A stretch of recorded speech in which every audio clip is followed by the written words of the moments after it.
I proposed to Iris on her 27th birthday because I was absolutely sure. Not pretty sure. Not, I think so. Sure in the way you're sure the sun will come up tomorrow. We had been together 5 years.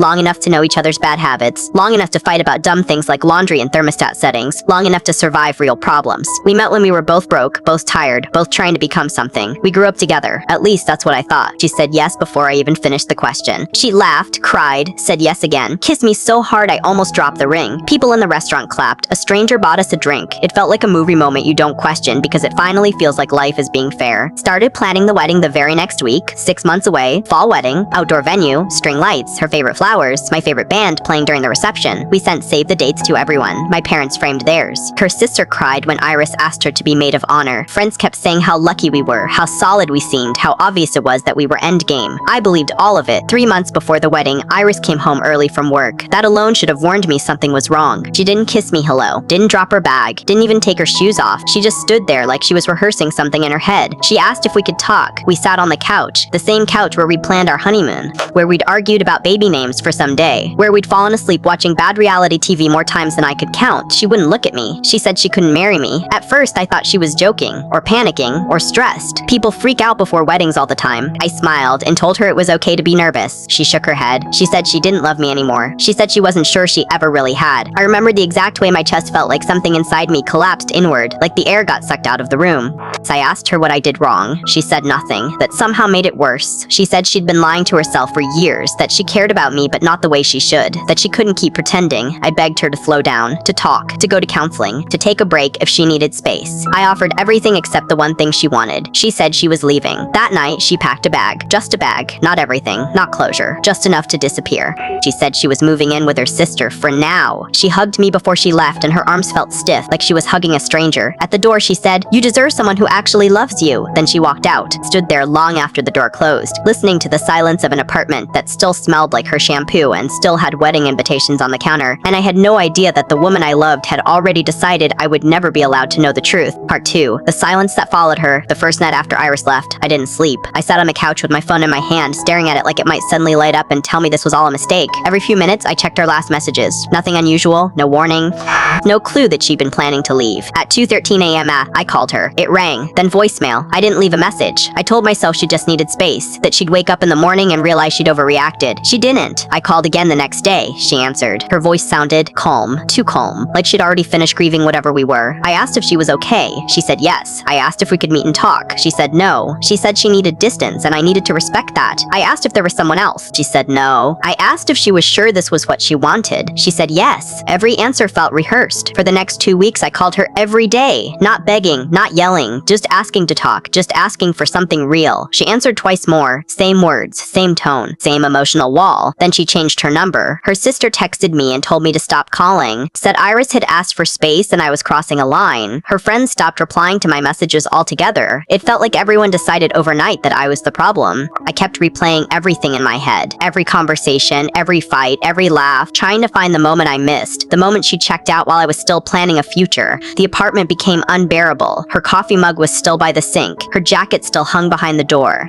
The closet still smelled like her perfume. I couldn't bring myself to move anything. It felt like erasing her would make it final. I stopped eating real meals, lost weight without trying. My sleep schedule fell apart. I'd wake up at 4 a.m., convinced I heard her key in the door. I didn't. My friends told me to move on. My parents told me heartbreak happens. Everyone said some version of, if she doesn't love you, you have to accept it. Accept it. As if love is a switch someone flips and the other person is supposed to just adapt. Eventually, I did what I had to do. I boxed up her things and put them in storage. I canceled the venue, the florist, the caterer. I called relatives and friends and explained the wedding was off. Every conversation felt like reopening the wound. People tried to be kind, but pity has a sound. It's in the pause before someone speaks, the way they avoid eye contact, the way they lower their voice like you're already broken. A year passed. I wasn't happy, but I was functioning. I went on a few dates that went nowhere, focused on work, learned how to exist in a life I never planned. I thought Iris was a closed chapter. I was wrong, because one afternoon, a year after she walked out of my life, my phone rang, and Everything I thought I understood about that night shattered in seconds. Part 3. The phone call I wasn't ready for. The number wasn't saved. For a second, I almost let it go to voicemail. I trained myself not to answer unknown calls. Too many telemarketers, too many wrong numbers, too many reminders that the world kept moving even when mine stalled. Something made me answer. Hello? There was a pause on the other end, long enough that I thought the call had dropped. Then I heard her voice. Hi, it's me. It's Iris's sister. My chest tightened instantly. I hadn't heard her voice in a year, since she told me to stop calling and respect Iris's wishes. I said her name, half question, half disbelief. She took a shaky breath. Can we meet, please? I need to talk to you. There's something I have to give you. The way she said it scared me. I asked if Iris was okay. Another pause. Jeez, longer this time. She's not, she said quietly. Can we meet today? I should have said no. I should have protected the fragile version of myself I'd spent a year rebuilding. But curiosity and something deeper, something unresolved pulled the word out of my mouth. Okay. We agreed to meet at a coffee shop near my office. Neutral territory, public, safe. I got there early, sat by the window, watched people walk by with their normal lives, their normal problems, completely unaware that mine was about to tilt again.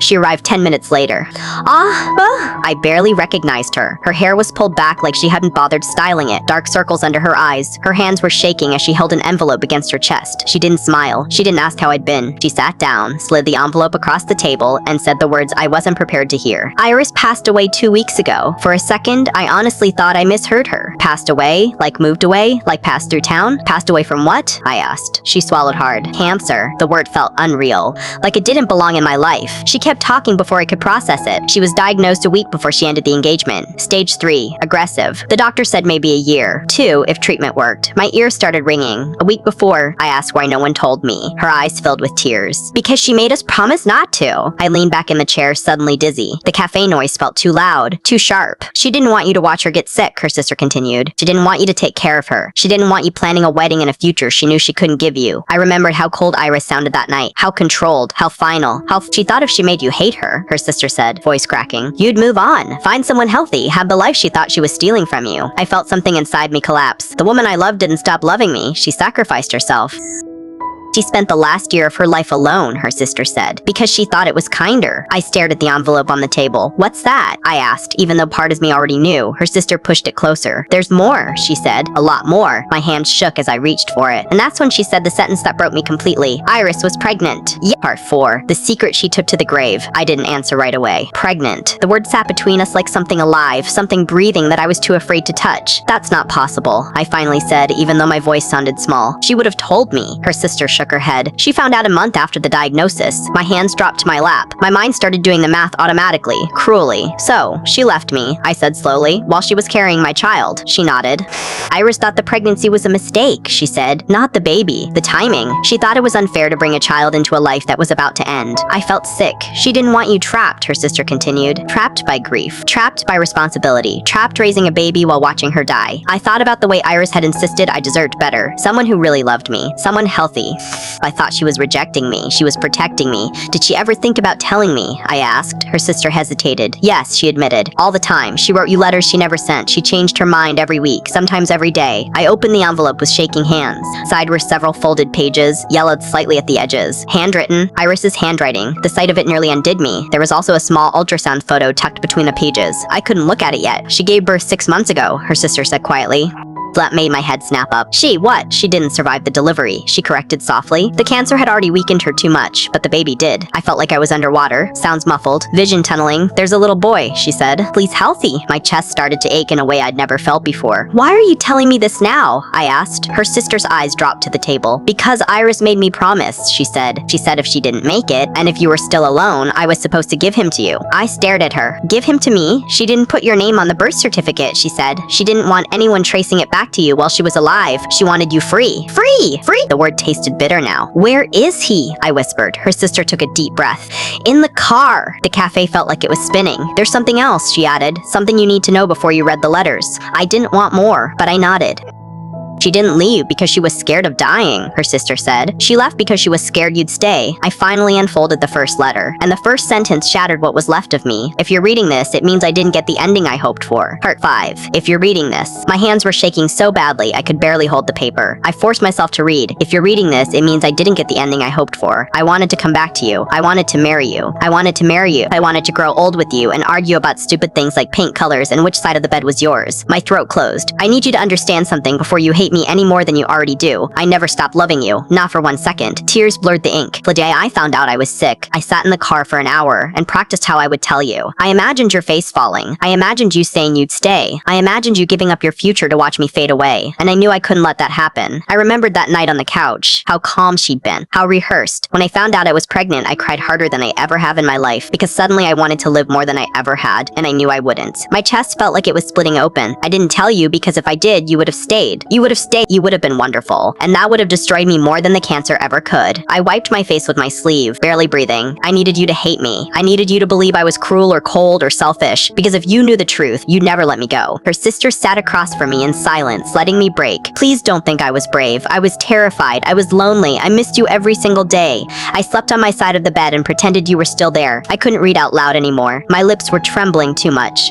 If our child survived, and if you are reading this, please don't feel obligated. You owe me nothing. You already gave me more love than I deserved in one lifetime. I finally looked up. Her sister's eyes were full of tears. There's more, she said gently. I unfolded the last page. But if you choose him, if you choose to be his father, please tell him about me. Tell him I loved him before I ever met him. Tell him he saved me in ways he'll never understand. I closed the letters. For a long moment, neither of us spoke. Then her sister stood. Come with me, she said. My legs felt numb as I followed her outside. The car was parked right by the cafe. She opened the back door, and there he was. 6 months old, dark hair, wide eyes, my eyes. I dropped to my knees without meaning to. He looked at me like he was curious, not afraid, like he already knew me. Iris named him Noah, her sister whispered. I reached out, barely touching his tiny hand. He wrapped his fingers around mine instantly. And just like that, something inside me broke and healed at the same time. I don't know how to do this, I said, my voice cracking. Her sister smiled through tears. Iris said you'd say that, she replied. She said that's how she knew you'd be perfect. I picked him up. He rested his head against my chest like he belonged there, like he always had. Part 6. Bringing him home, I drove home with Noah on my chest, feeling the tiny weight of him like it carried a world of responsibility I wasn't sure I was ready for. Every bump in the road made me flinch, but he barely stirred, his breathing steady, calm, trusting. The apartment was empty, quiet, too quiet. Every corner still smelled faintly of Iris, her favorite candle, the faint hint of her perfume lingering in the air. I hadn't realized how much it hurt until now. I set him gently in his car seat on the living room floor, checking every buckle twice. Blicky cooed softly, and I couldn't stop staring at him. He had Iris's dark hair, and his little nose, the way it flared slightly when he breathed, was just like hers. I sat on the couch and let my mind wander. I pictured her, smiling at us, somehow seeing me here holding Noah, somehow knowing I'd step up. And then the grief hit again, hard. I realized the weight of a life cut short, a love hidden, and a child I never knew I had. My chest tightened, tears spilling freely this time.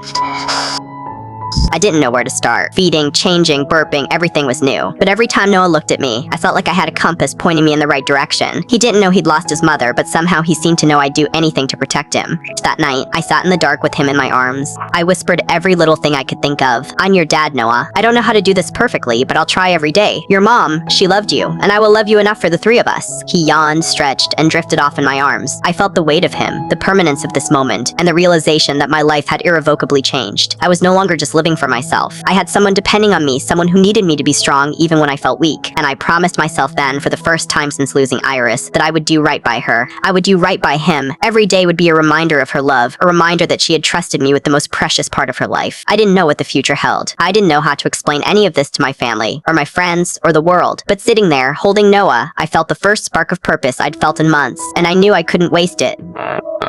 Part 7. Learning to be a dad. The first few weeks were a blur. I had imagined parenting in abstract, in daydreams with Iris beside me, but reality hit like a freight train. Diapers, bottles, crying at 2000 a.m., and the constant fear of doing something wrong. Every time Noah cried, my heart twisted. Was he hungry, cold, sick? Did he need me to hold him or just lay him down? I spent hours reading guides, watching videos, and even joining online forums. I learned how to swaddle him properly, how to burp him without choking him, and which lullabies seemed to calm him best. But no amount of research could prepare me for the sheer, overwhelming responsibility of it. Every morning, I woke to him staring at me with those wide, dark eyes. It was terrifying and wonderful all at once. I remembered Iris telling me once, in one of those rare, quiet moments, that love sometimes means being brave for someone else, even when your own heart feels broken. Now, I understood exactly what she meant. Friends tried to help, some awkwardly, some sincerely. My sister dropped off meals, even stayed to hold Noah while I showered or napped for the first time in days. Work became secondary, emails waited, deadlines stretched, everything else faded because every second Noah needed me. And slowly, something miraculous happened.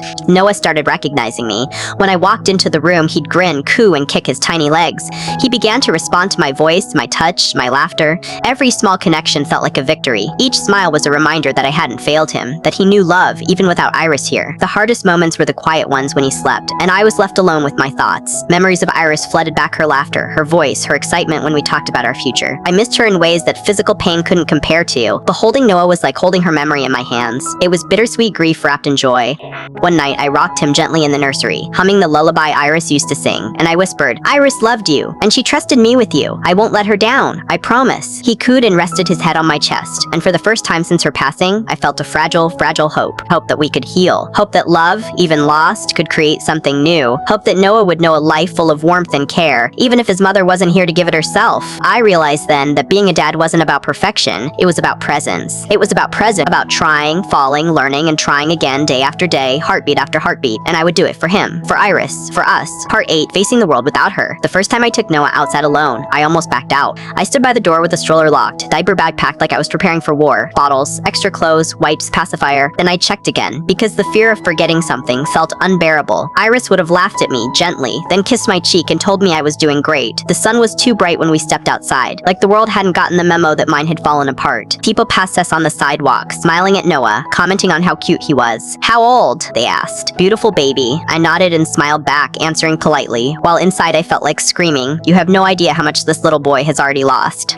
At the park, I sat on a bench and watched him kick his legs, fascinated by the trees and the sky. A woman nearby waved at him and he smiled back. That was the moment it hit me. Life was still happening, not in spite of my grief, but alongside it. I could miss Iris and still show up for Noah.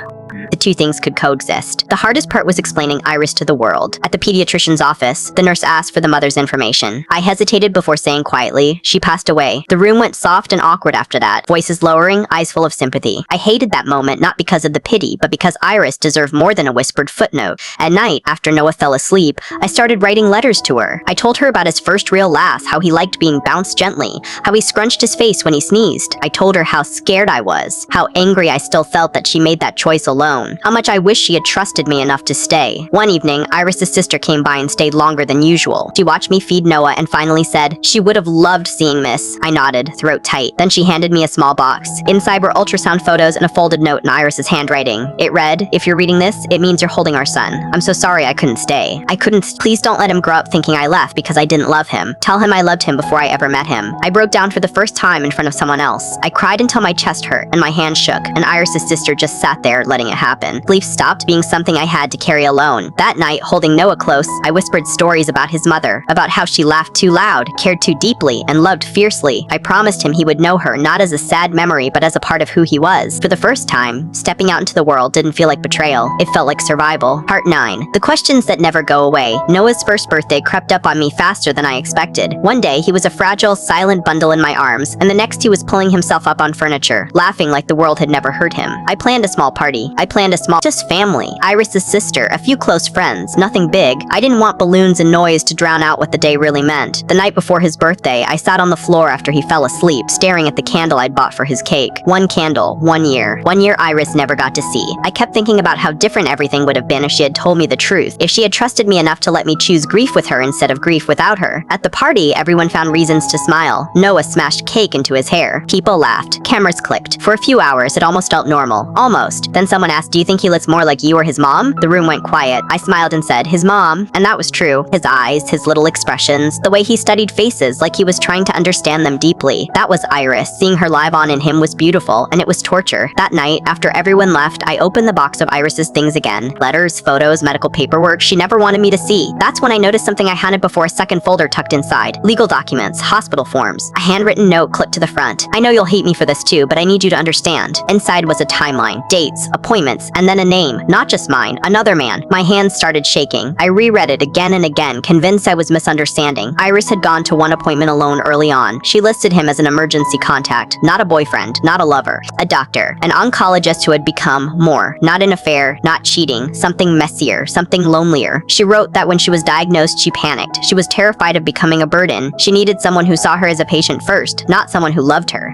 Someone who could be calm when she wasn't. She ended it with me a week later. There was nothing nothing romantic in the way people think of it, just two people orbiting pain, one of them already dying. Still, it hurt. Not because she had moved on, but because she had let someone else witness the parts of her I never got to see. The fear, the breaking, the goodbye. I stared at Noah sleeping through the baby monitor and wondered what truths I owed him. How much of his mother's story should he know? How much could I carry without it hardening me? That's when the letter at the bottom caught my eye, addressed to me, dated 2 weeks before she died. If you ever feel like you're drowning in questions, remember this. I didn't leave you because of weakness. I left because I loved you too much to watch you lose me slowly. I pressed the paper to my chest and cried quietly, so Noah wouldn't wake. The questions never really go away. They just change shape, they soften. They learn to live beside you. And I realized something else that night. I wasn't angry anymore. I was finally ready to forgive her. Part 10, the life she trusted me with. Noah turned 2 on a quiet Tuesday. No party this time. Just a cupcake, a candle, and the 3 of us, me, him, and the memory of Iris sitting with us in the room like she always does. I sang off key. He clapped like I'd just performed magic. And for the first time since everything fell apart, my chest didn't feel tight. Later that night, after he was asleep, I stood in his doorway longer than usual, watching him breathe, watching his tiny hand curl around nothing,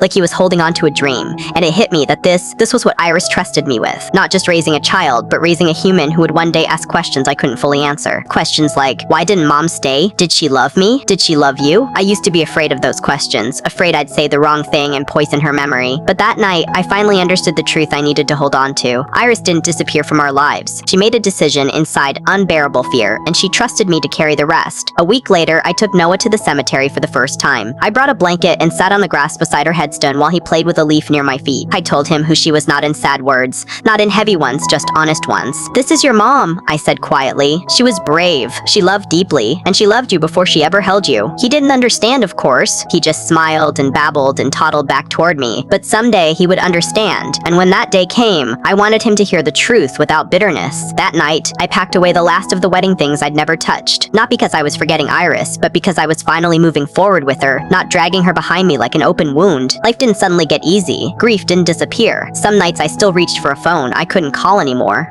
Some mornings I woke up angry at a woman who loved me enough to lie to my face. But love doesn't always look like staying. Sometimes it looks like trusting someone else to survive without you. Noah is 3 now. He laughs like Iris did. Loud, unapologetic. He asks questions constantly. Husky, ask quick about everything. About why the sky changes color. About where people go when they die. One day, he'll ask about her. And when he does, I'll tell him this. She loved us so much that she made the hardest choice of her life alone. And she trusted me to give you a good one. I don't hate her anymore. I don't resent her, I miss her, and that's okay, because the life she left behind, the one sleeping down the hall, is proof that love doesn't end just because someone does.